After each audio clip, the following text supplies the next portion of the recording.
What's up, y'all? You're listening to the Extra Point College Football Podcast. I'm your host, Jacob Carnes, joined as always by my co-host, Daniel Hammock. Daniel, we are back for week 3. We've got 7 more games to pick this week, and I think this week has an underrated card. Like, there's a lot of fun games. Again, I think we started with 12 games that we had to cut back to 7. So hard choices for us. And hopefully, if you're listening to this podcast, you're college football fans like us. There's some fun matchups this week. There's only 3 ranked versus ranked matchups, but other than that, some really fun matchups. And we've highlighted a couple underrated matchups and then some ones we know our listeners are gonna enjoy. So Cincinnati and Indiana, Michigan State and Miami, Virginia Tech and West Virginia, Alabama and Florida, South Carolina and Georgia, Auburn and Penn State, big one in Happy Valley, and then Arizona State and BYU. Daniel, what's a game? This is something we did last year. What's a game we're not picking that you're excited for, my friend? Well, you sprung this on me. I did. This was not planned. This is spontaneous. This was not planned you want me at to go? all. If you've got one in the hopper, I'm sure I have one that I've been thinking about. Friday night, UCF and Louisville. Heck yeah. The Gus Bus rolls in to Louisville, Kentucky. It's a Friday night too. So like only game on. UCF is a 7-point favorite on the road with the Gus Bus. So I'll be honest, Gus Malzahn kind of scares me as a favorite, but I mean, I'm still aboard the Gus Bus. So count me in as a fan of that game. And then one I texted you about, North Carolina and Virginia. That's Brendan Armstrong has been unbelievable. And now it's like North Carolina's kind of been under the radar since that loss week 1. So, hey, there's 2.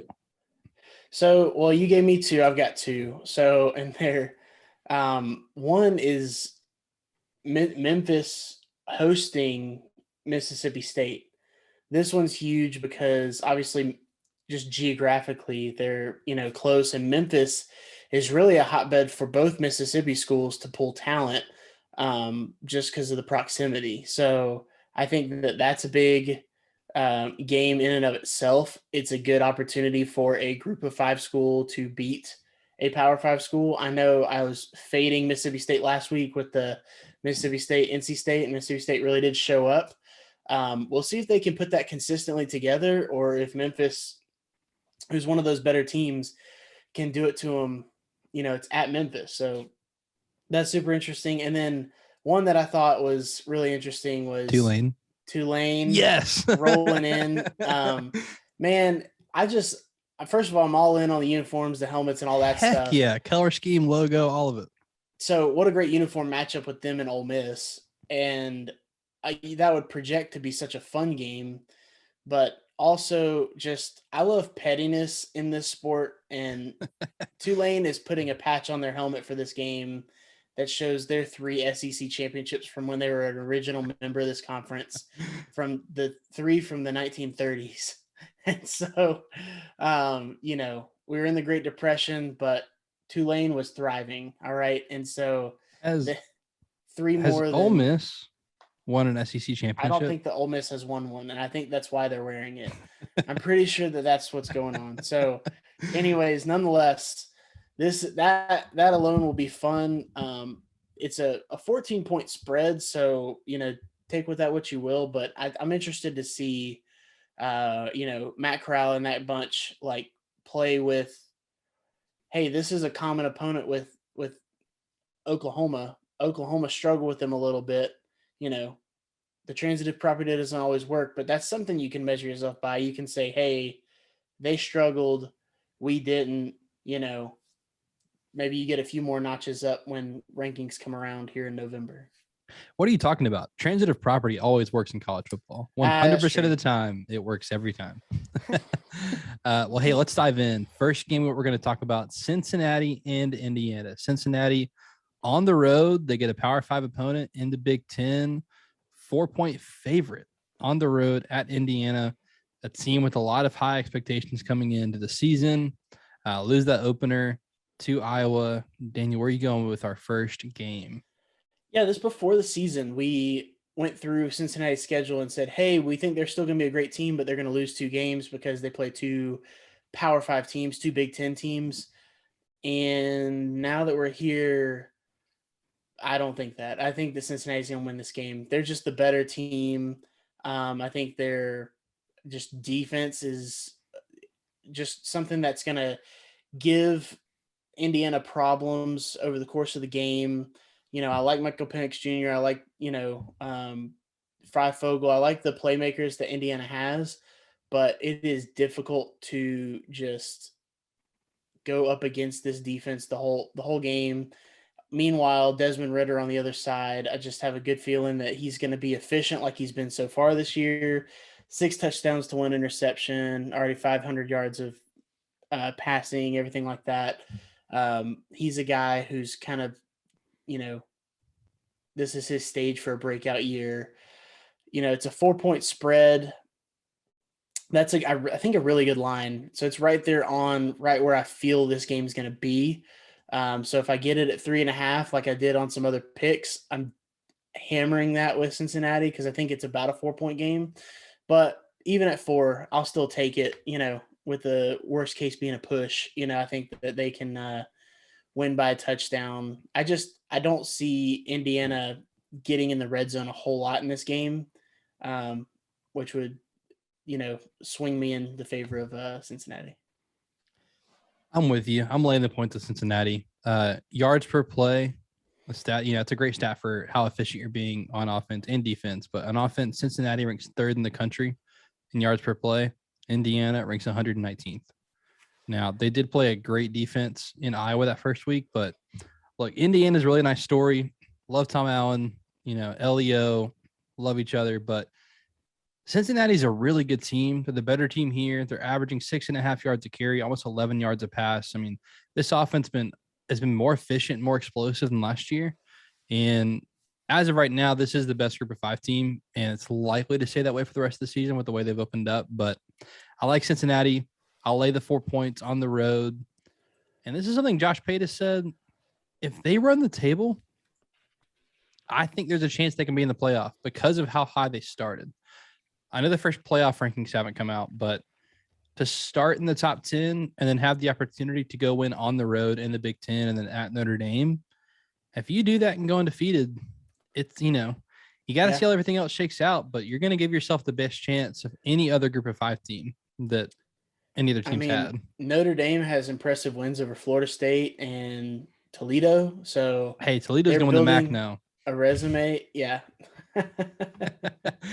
All right, so both on the same side for Cincinnati, laying the 4 points. Let's go to South Beach. Well, not really. Let's go to Miami Gardens. And Michigan State is on the road at Miami, Hard Rock Stadium. There's going to be a rocking 25,000 fans there. I'm sorry. I hope they don't pack worry. it out, it's full capacity, but so yeah, no Michigan State at Miami. Is this year 2 for? No, this is year 3 for Manny Diaz. It's year 2 for Mel Tucker. But Miami, they had that first loss to Alabama. We talked about in the last podcast. You can't let Bama beat you twice. They almost did. So they're 6.5 point favorites at home. The line kind of shocked me. Michigan State's looked really good, but where are you leaning with this game? This line, I think it's right where it needs to be. I think that Miami is the better team.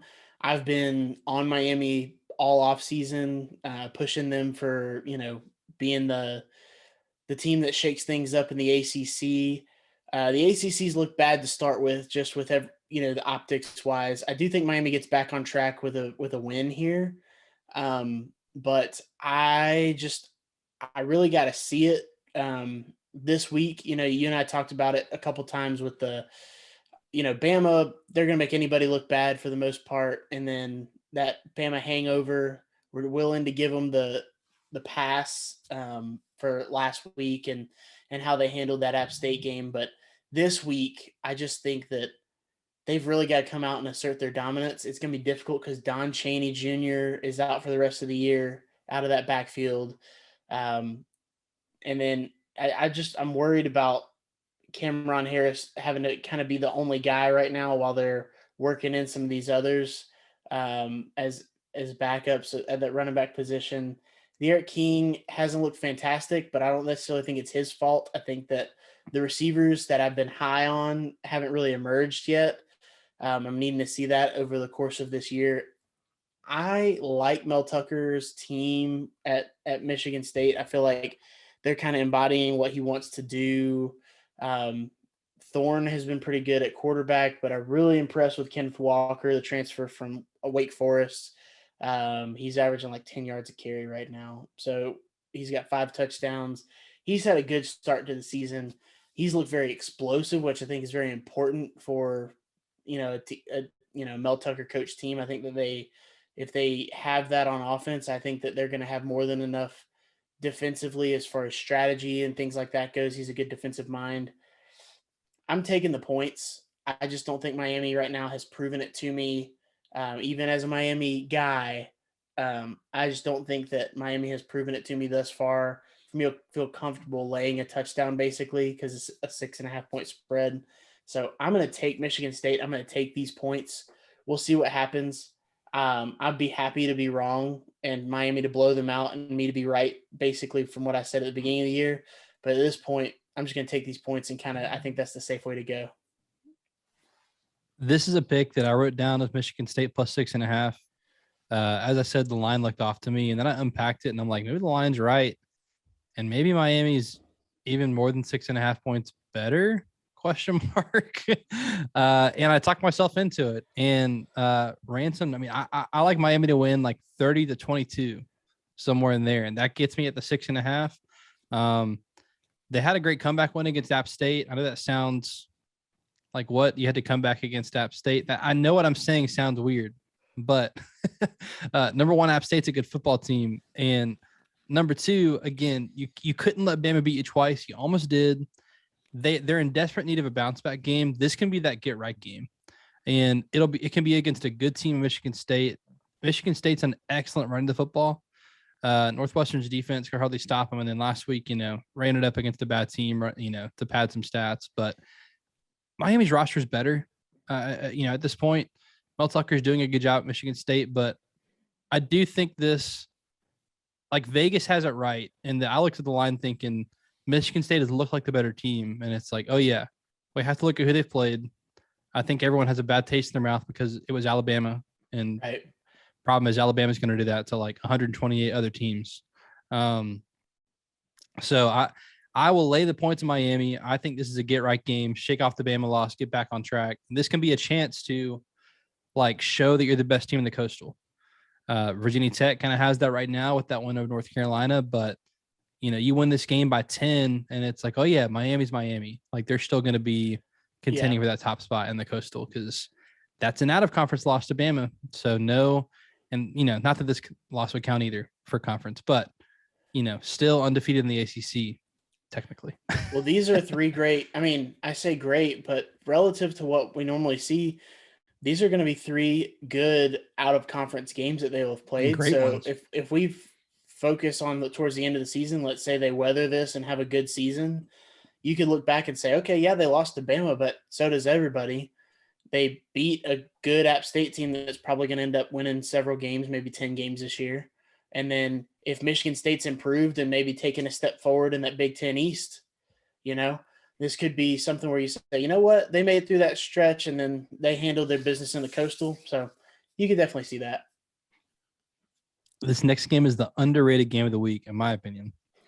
Virginia Tech at West Virginia. We got the directional Virginias and a Tech, So what more can you want in a football game? No, but underrated atmosphere in Morgantown. I mean, West Virginia is going to play host to Virginia Tech. Great out of conference matchup.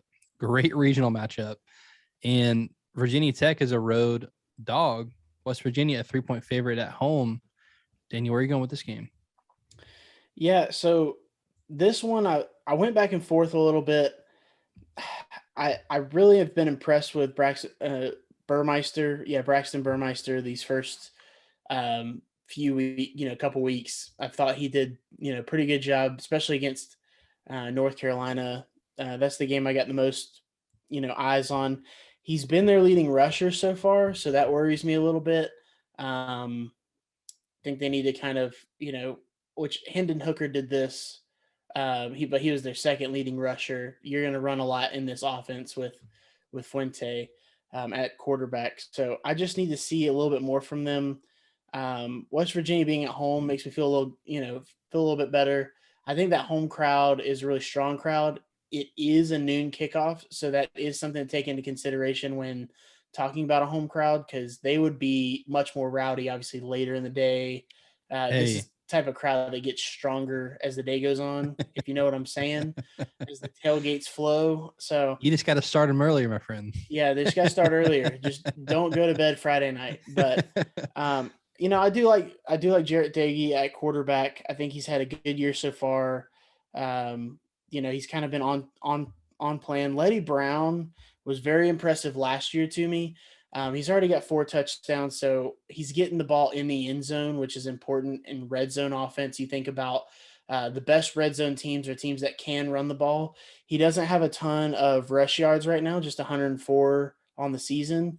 Um, but I do think that as the games play out in the red zone, that's the biggest thing is getting touchdowns rather than field goals. So I'm going to go ahead and say I think West Virginia wins this game.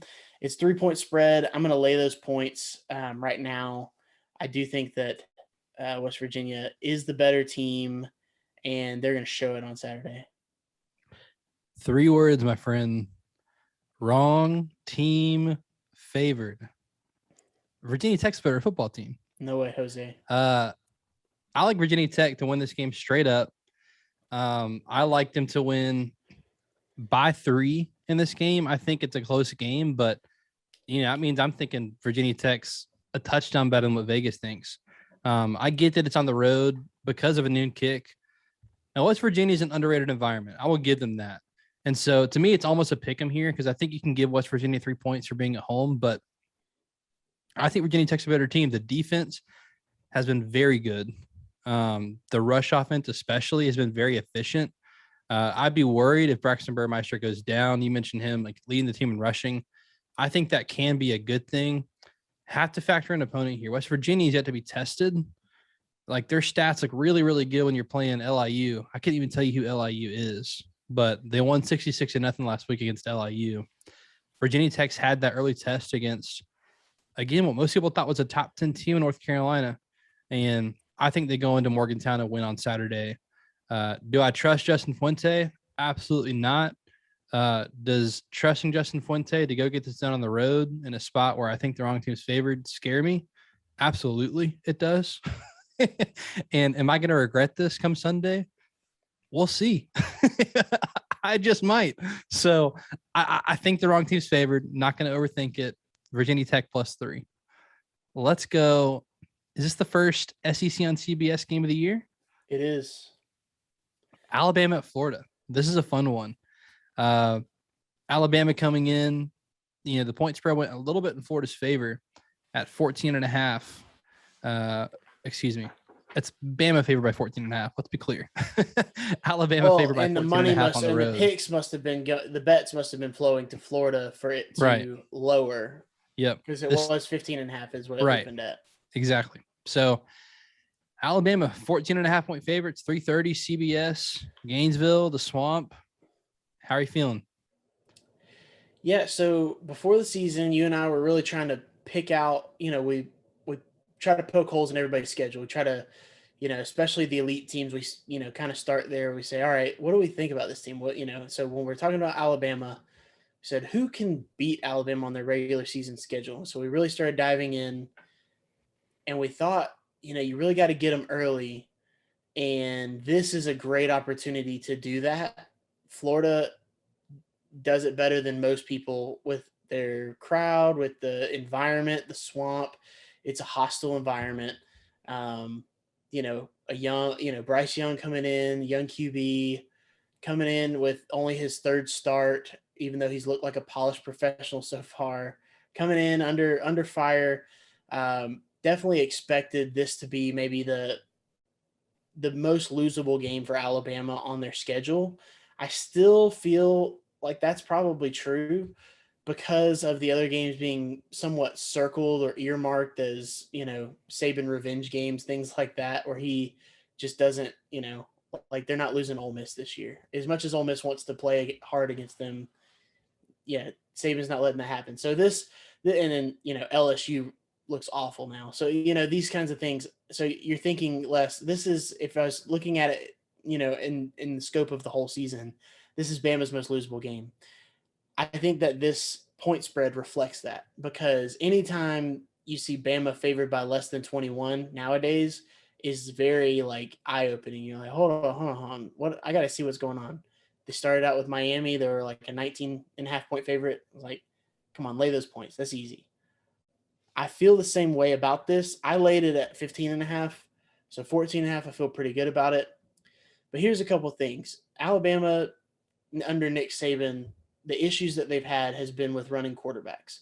Well, Florida's got two of them. And Emory Jones has been up and down this year. He's had some interceptions against, South Florida, and so just schools that really, in FAU, schools that they really shouldn't be messing around with a whole lot. So I'm concerned with his accuracy. I think that he understands the offense. I think that he's talented. He has a high ceiling. I don't know if he's built for this kind of a game. I was really looking for Anthony Richardson to be the guy. And let me tell you, Jacob, if Anthony Richardson was 100%, I would probably take Florida with these points, because I feel like him coming in is just such a game changer. He had like 21 miles per hour last week or something on one of his runs, but he has some hamstring issues, just tightness, things like that. And what makes him great is his twitchy ability to just run down the field. So I don't think that I feel great about him making a difference in this game. I think that he might be available, but the reason he's great is not his, arm talent and his touch on the ball, things like that. His ability is, you bring him in and he just runs all over the place and you can't stop him. So I'm worried about that. I think that Bama is going to get to the quarterback early and often. I think that the defensive front for Alabama is going to be too much.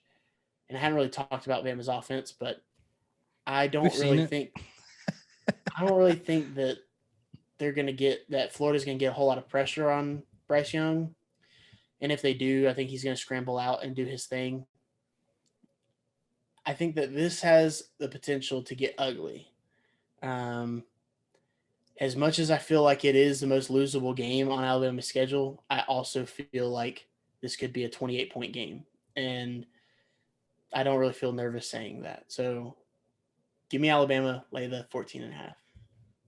So I'll be honest, my numbers say to pick Florida. Just barely. Like Bama by 13 is like the number.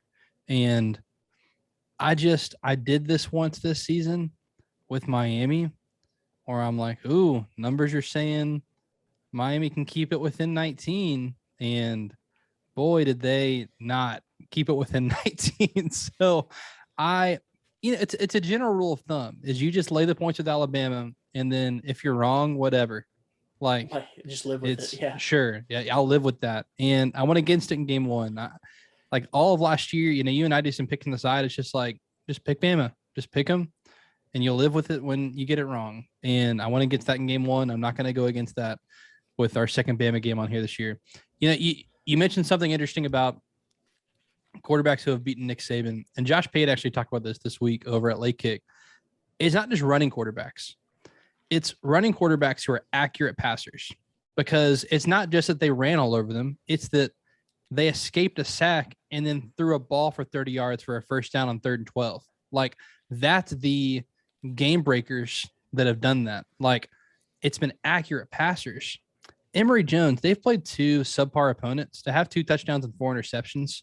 And for Dan Mullen to be, I know every coach has coach speak and he's going to talk to the media in a certain way, but like, it's not just, oh, we think Anthony Richardson's like a little bit better than Emory Jones. No, his first 2 touches this past Saturday were touchdowns, like a pass and a run. And he is eye popping off the screen.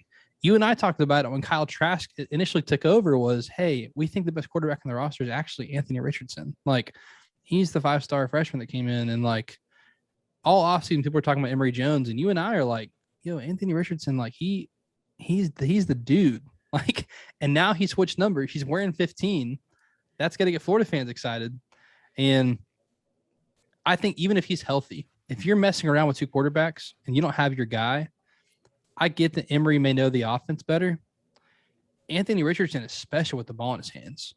Like at a certain point, you got to put the ball in your best playmaker's hand, especially against a team like Alabama. And you're going to have to pull out all the stops to beat a team like Alabama. And if Richardson's not 100%, or if he's not your guy and you're messing around and you Emory throws a pick six and now you're bringing Anthony Richardson in, it's been nice to bring him in when you have a lead. Yeah. You cannot set him or up if it's fail. an even score. If it's, yeah. Right. I think I agree with you. I just don't think they're going to, like, his whole game, his value to the game is his legs. And hamstrings, man, those things, they just take a second, I don't know. I think this could be a game that could be 17-17 at half and Bama wins like 41-20. Or it's just like they just break your spirit. Like it gets to and we talk about this with good teams, all it takes is two plays.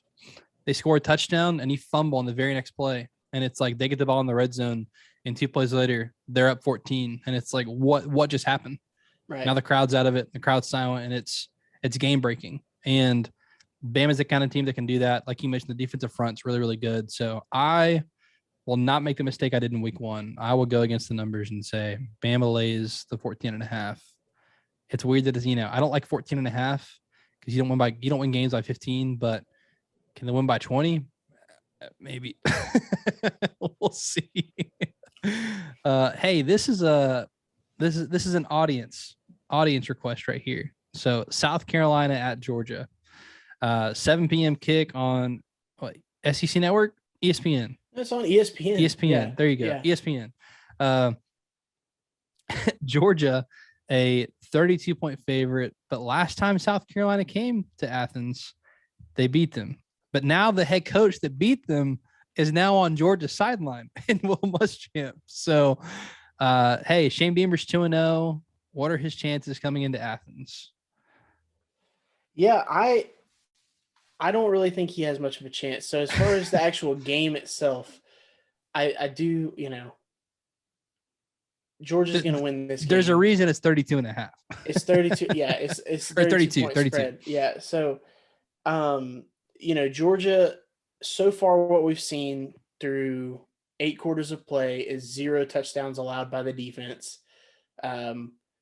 Yes, they played UAB this past game, but UAB, we're expecting to still have a good season after, their opening win against Jacksonville State, what we expect them to do the rest of the year.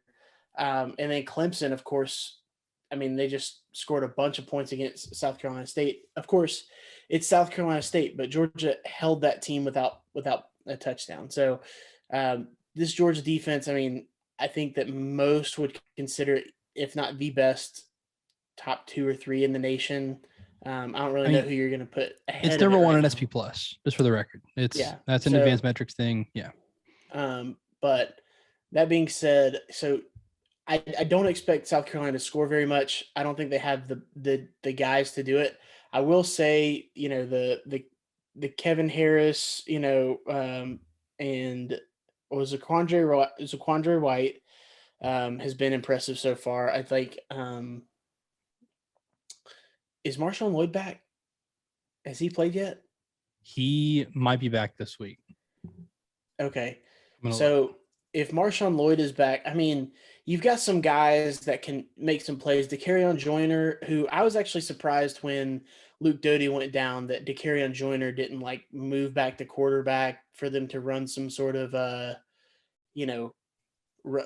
of like a Kentucky did a few years ago, just a guy who can throw the ball a little bit because he used to be a quarterback, but he's a great athlete, kind of do that. But he's a pretty good athlete out there, out wide. I really like Josh Vann. I've liked him since high school. I saw him play in high school. He's a great player there. He's been buried on the depth chart for the past several years, but it's a senior year. He's out there. I think he's been a big playmaker so far. I'm interested to see what he does.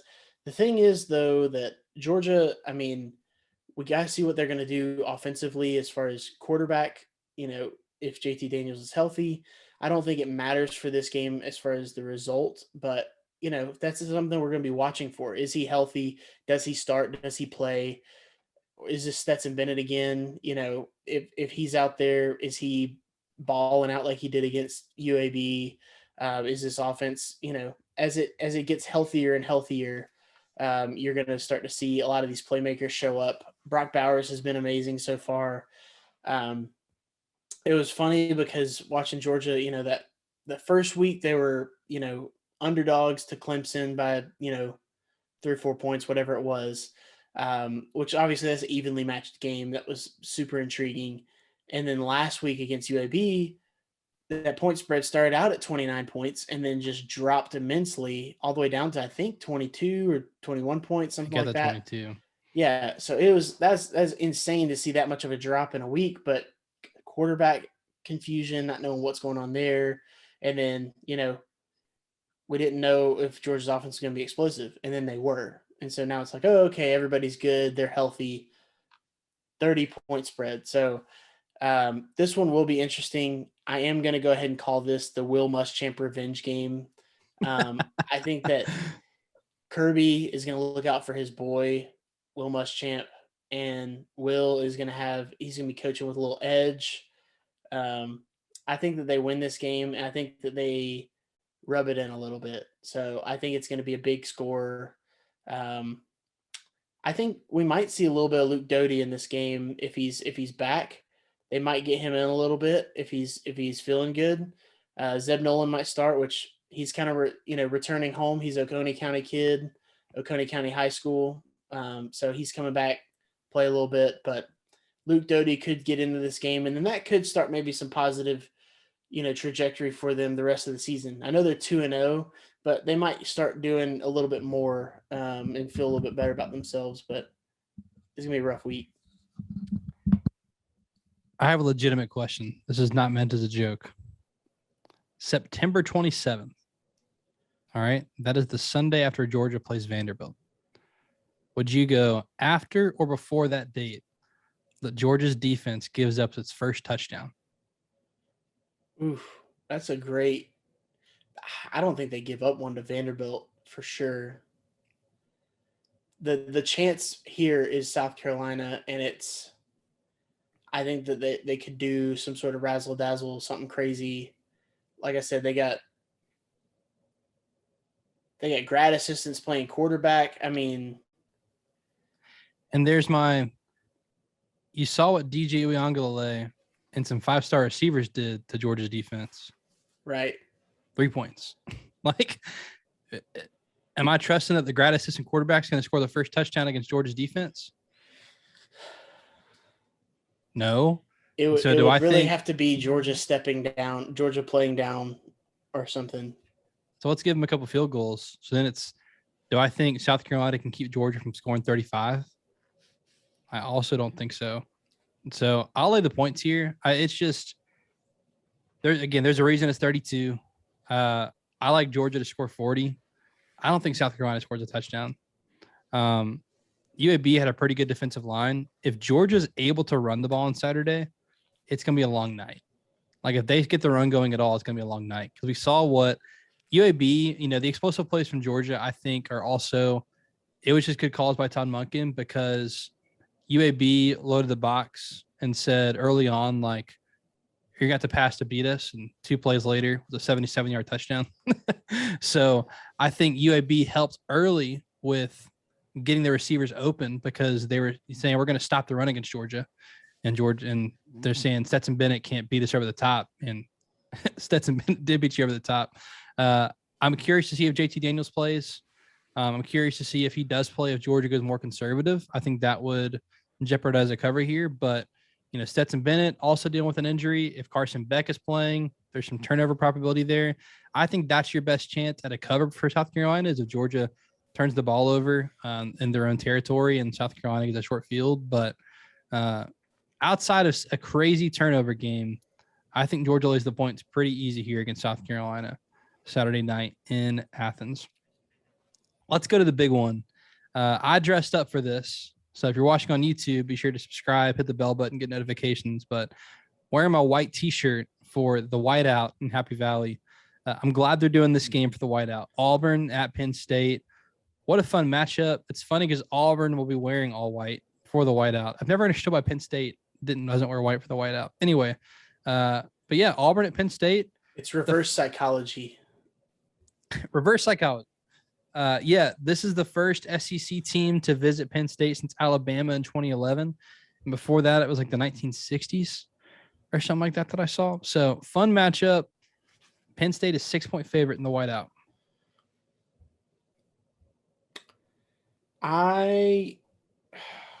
So I'm trying to go back and forth and trying to understand what I'm seeing so far with these teams because Penn State has been challenged.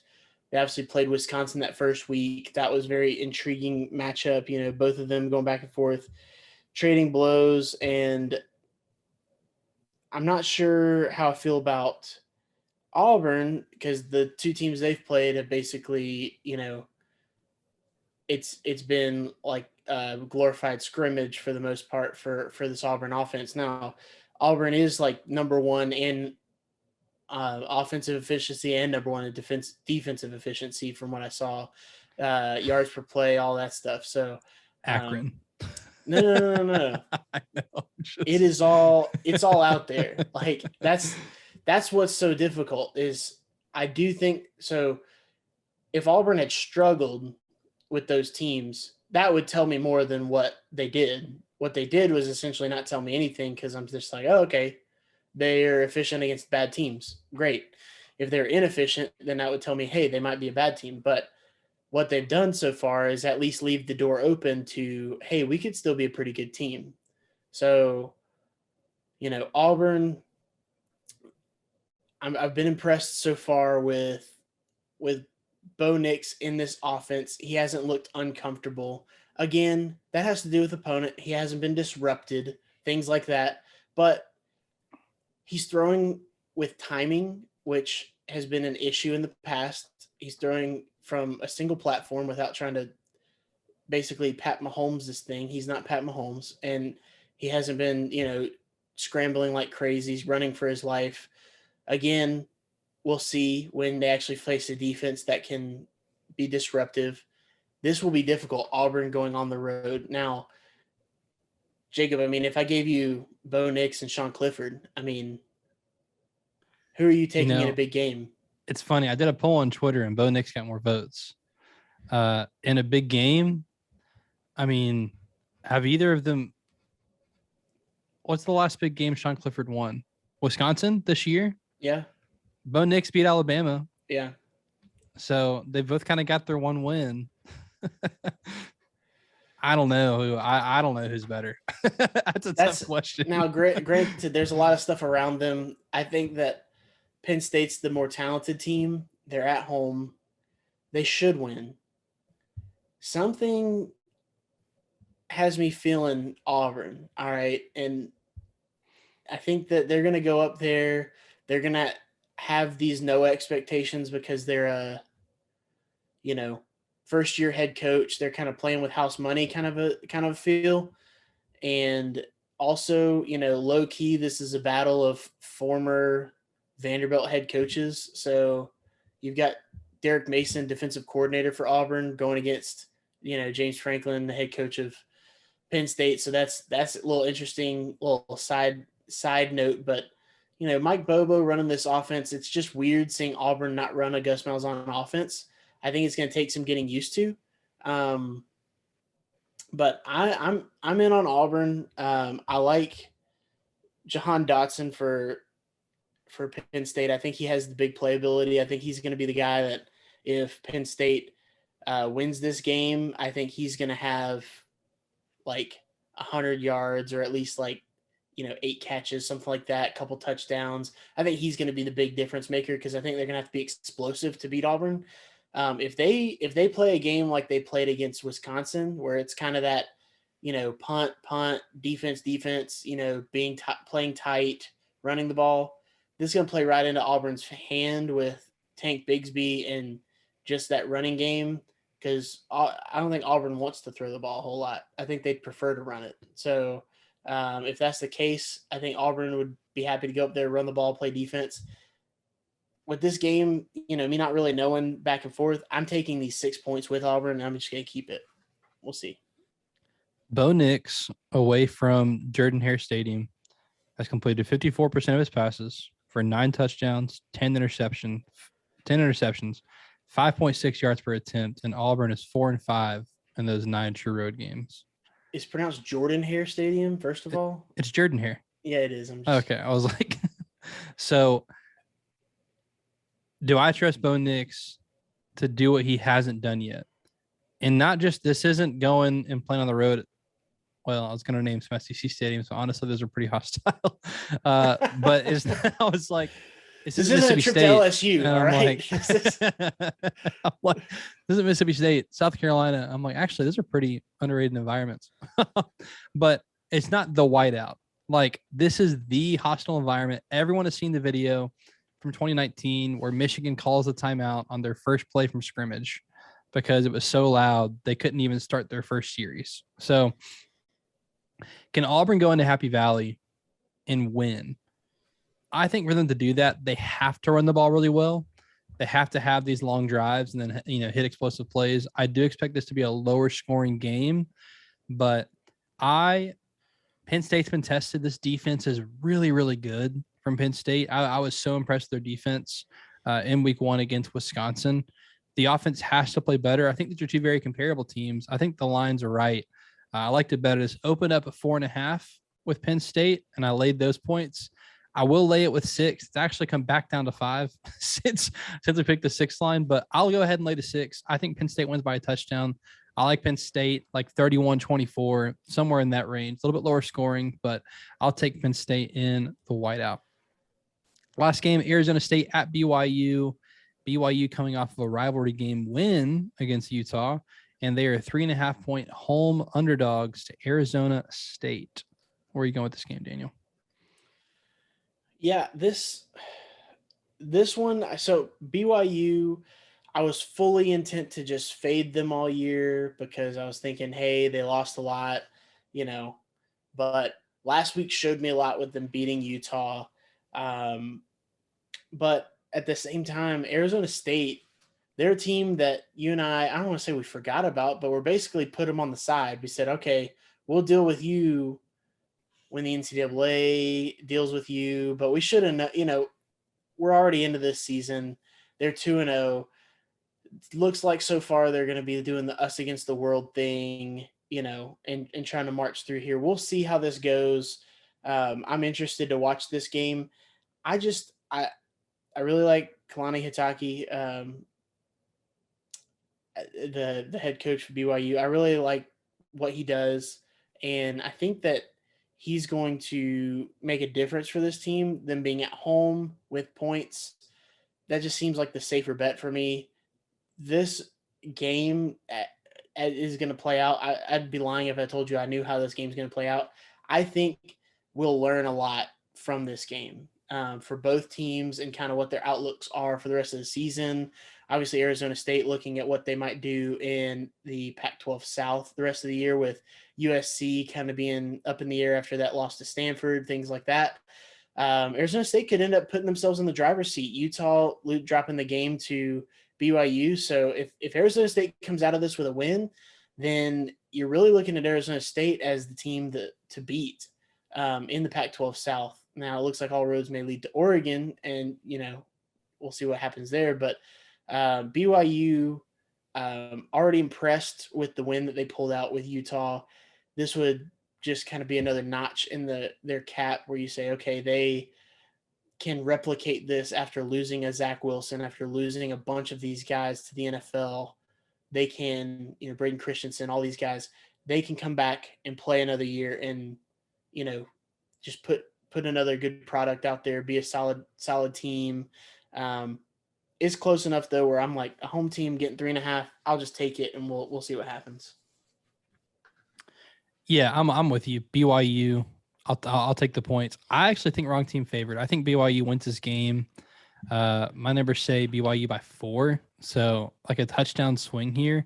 They really impressed me against Utah.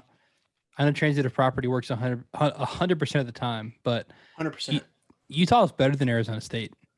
So BYU, I know it's a rivalry win, a little bit weird, but BYU's win against Utah was really impressive. And so I'll take that momentum. I think they're trying to prove some teams wrong, after losing their OC, losing a lot of their offense, but to come back and win back-to-back games against good Pac-12 South opponents will be really impressive. So I will take BYU and the points at home. Home dog. Gotta love it. You can follow him on Twitter at Deep South Daniel. You can follow me on Twitter at Jacob Carnes with a K. That will do it for this edition of The Extra Point. He is Daniel. I am Jacob.